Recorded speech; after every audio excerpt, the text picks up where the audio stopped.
योगी front पर कौन? अखिलेश मौन। क्या अखिलेश यादव को भरोसा हो गया है कि इस बार यूपी में लोकसभा के चुनाव में बीजेपी को पीछे छोड़ने के बाद 2027 में होने वाले विधानसभा के चुनाव में भी वो आगे रहने वाले हैं? अखिलेश ने कन्नौज लोकसभा सीट रखने का फैसला किया है, जिसके चलते विधायक पद से इस्तीफा दे दिया है। विधायकी छोड़ने के चलते ही नेता प्रतिपक्ष का पद भी अब खाली हो गया है। अब योगी के सामने अखिलेश अपनी जगह किसे खड़ा करने वाले हैं, इसकी चर्चा हर तरफ। सबसे बेहतर जो रिस्पांस सिस्टम था, उस रिस्पांस सिस्टम को बर्बाद अगर किसी ने किया तो इस सरकार ने बर्बाद किया। यानी राज्य की चिंता नहीं है, वोट की चिंता है, गौरव की चिंता नहीं थे प्रदेश और देश की। ये सरकार न्यूज कंट्रोल करती है, अपराध कंट्रोल नहीं कर रही है सरकार। हमने तो केवल 3 जगह मांगी, अन्य जगहों के बारे में कोई मुद्दा नहीं था। हाँ, मेरा मजहब इस्लाम हो सकता है, लेकिन जन्म से हम सनातनी भारतीय। पीडीए पे नहीं बोलेगा, ये कहाँ का जीरो टॉलरेंस है आपका? ये जीरो टॉलरेंस आपका जीरो हो गया है। उनके पीडीए में और लोग हैं, लेकिन चच्चू नहीं है। वो बेचारे हमेशा ठगे जाते हैं ऐसे। कब तक यह न्याय होगा पता नहीं। महाभारत को एक बार पढ़िए, महाभारत। यूपी की विधानसभा में अब योगी आदित्यनाथ के सामने कौन होगा? लखनऊ विधानसभा में अब अखिलेश यादव के बदले नेता प्रतिपक्ष कौन होगा? विधानसभा में जैसे अखिलेश योगी सरकार के खिलाफ सुर बुलंद करते थे, अब विपक्ष की आवाज कौन उठाएगा? सरल भाषा में मैं कहूं कि विरासत में सत्ता तो मिल सकती है, लेकिन बुद्धि नहीं मिल सकती। बड़ी बुद्धि की बात हो रही थी, बहुत बुद्धि है, जाने कहां बुद्धि है। अध्यक्ष महोदय, हालांकि मुझे नहीं पता वर्ड अनपार्लियामेंट्री है, पार्लियामेंट्री वर्ड है बुद्धि। नेता सदन, सिंगल पेयर 6 लेन सड़क कहीं तो बना देते हैं आप, हम पे तो बुद्धि नहीं है। यूपी विधानसभा में सीएम योगी नेता सदन है। अब अखिलेश के बाद नेता प्रतिपक्ष कौन बनेगा? सपा में कौन संभालेगा नेता प्रतिपक्ष की जिम्मेदारी? नेता प्रतिपक्ष की रेस में कौन सबसे आगे है? क्या नेता प्रतिपक्ष के चुनाव में भी अखिलेश पीडीए फॉर्मूला चलाने वाले हैं? लोकसभा चुनाव में अपने स्कोर कार्ड को मजबूत कर अखिलेश यादव अब केंद्र की सियासत में शामिल होने का फैसला किया है। करहल विधानसभा से इस्तीफा देकर अखिलेश यादव ने कन्नौज लोकसभा सीट रखने का फैसला किया है। उनके विधायकी छोड़ने से यूपी विधानसभा में नेता प्रतिपक्ष का पद भी खाली हो गया है, जिसके लिए परफेक्ट कैंडिडेट के सिलेक्शन के गुणाभाग में सपा लगी हुई है। अखिलेश यादव को ऐसा नेता प्रतिपक्ष चाहिए जो 2027 के यूपी विधानसभा चुनाव में फायदा पहुंचाए, जो यूपी की सियासत में सत्ता तक पहुंचाने वाले सोशल इंजीनियरिंग फॉर्मूले में फिट बैठता हो, जो यूपी विधानसभा में समाजवादी पार्टी के सियासी एजेंडे को आगे बढ़ाने वाला हो, और तो और जो योगी सरकार को घेरने की ताकत रखने वाला हो। अभी तक दिखता है कि कैसे यूपी विधानसभा में योगी और अखिलेश के बीच भिड़ंत होती है। एक दूसरे पर वार पलटवार का सिलसिला चलता है, कभी तंज, कभी हंसी, कभी मजाक, तो कभी अपने अपने सियासत को साधने वाले तल्ख तेवर गूंजते थे। आप बताइए किस पार्टी का सदस्य है? क्योंकि बहुजन समाज पार्टी से आपकी दोस्ती है, इसलिए बहुजन समाज पार्टी का नाम नहीं ले रहे आप। हम भी उन्हीं बातों पे कह रहे हैं। क्या ये सच नहीं कि जिस अतीक अहमद के खिलाफ पीड़ित परिवारों ने मुकदमा दर्ज कराया उसके परिवार के खिलाफ, वो समाजवादी पार्टी के द्वारा पोषित माफिया है और उसकी कमर को तोड़ने का काम हमारी सरकार ने किया है। और फिर मैं कहता हूं इसे इस माफिया को मिट्टी में मिला देंगे।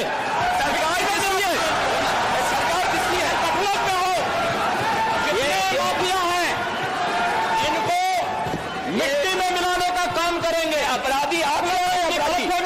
अपराधी आप क्या है? ये चीजें नहीं हो सकती।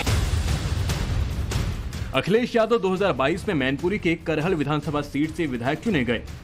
उस समय वो आजमगढ़ से सांसद थे, लेकिन अखिलेश ने सांसद पद से इस्तीफा देकर विधायकी को अपने पास रखा था। उसी वक्त से अखिलेश यादव यूपी विधानसभा में नेता प्रतिपक्ष रहते हुए योगी सरकार को सड़क से सदन तक घेरते हुए नजर आते थे। लेकिन अब कन्नौज लोकसभा सीट से चुनाव जीतने के बाद फिर से वो दिल्ली की सियासत करने का फैसला किया है। साथ ही उन्होंने 2027 में होने वाले यूपी विधानसभा चुनाव का प्लान भी तैयार कर दिया है। 2027 में 300 प्लस का टारगेट तय किया है।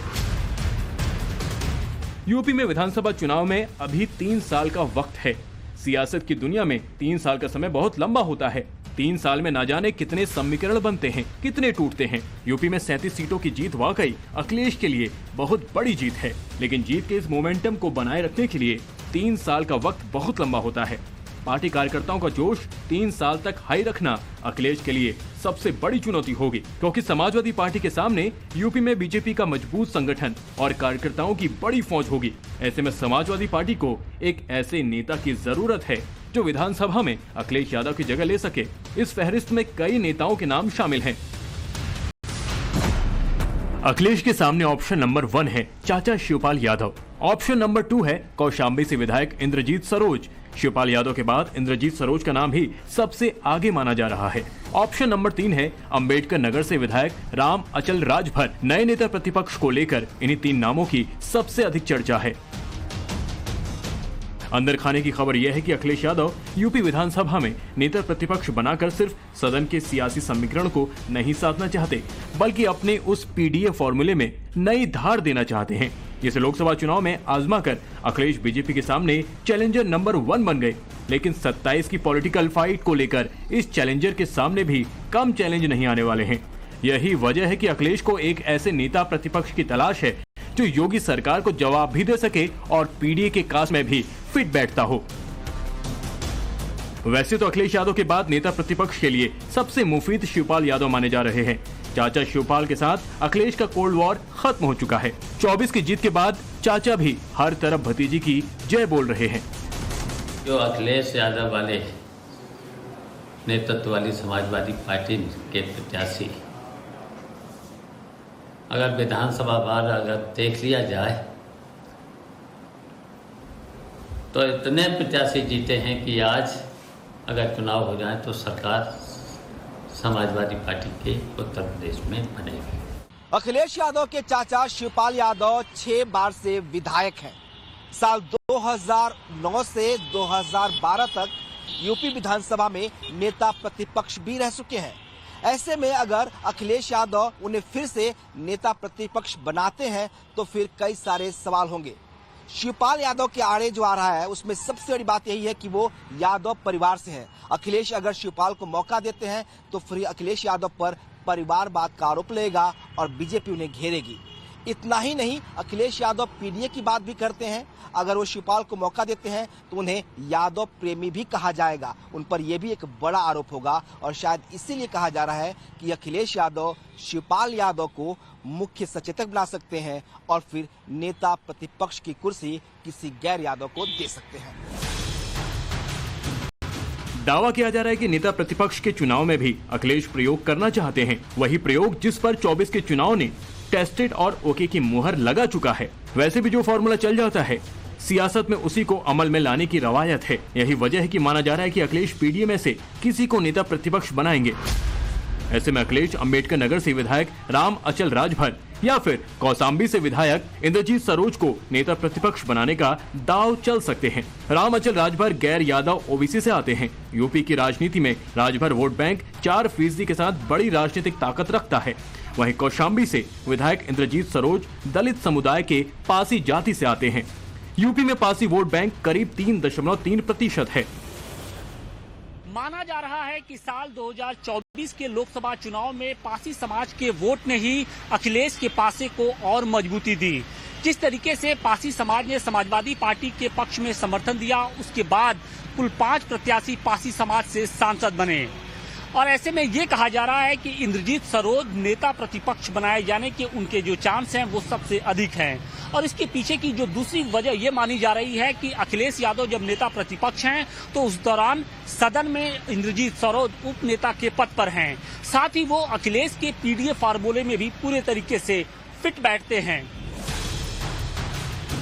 इसके साथ ही तीसरा ऑप्शन ये भी माना जा रहा है कि अखिलेश नेता प्रतिपक्ष कुर्मी समाज से आने वाले अपने किसी विधायक को बनाए। अगर इस ऑप्शन पर गौर किया जाए तो सपा के विधायक राममूर्ति वर्मा का नाम चर्चा में है।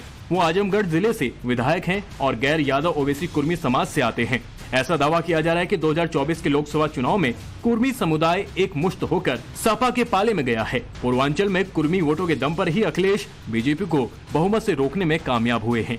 लेकिन यूपी में असल लड़ाई दलित वोट बैंक की चल रही है और 2027 को ध्यान में रखते हुए अखिलेश की पूरी कोशिश दलित वोट बैंक को अधिक से अधिक अपनी ओर खींचने में रहेगी, ताकि जो काम 24 के चुनाव में ना हो सका वो 27 में हो सके और अखिलेश की सत्ता में वापसी हो सके।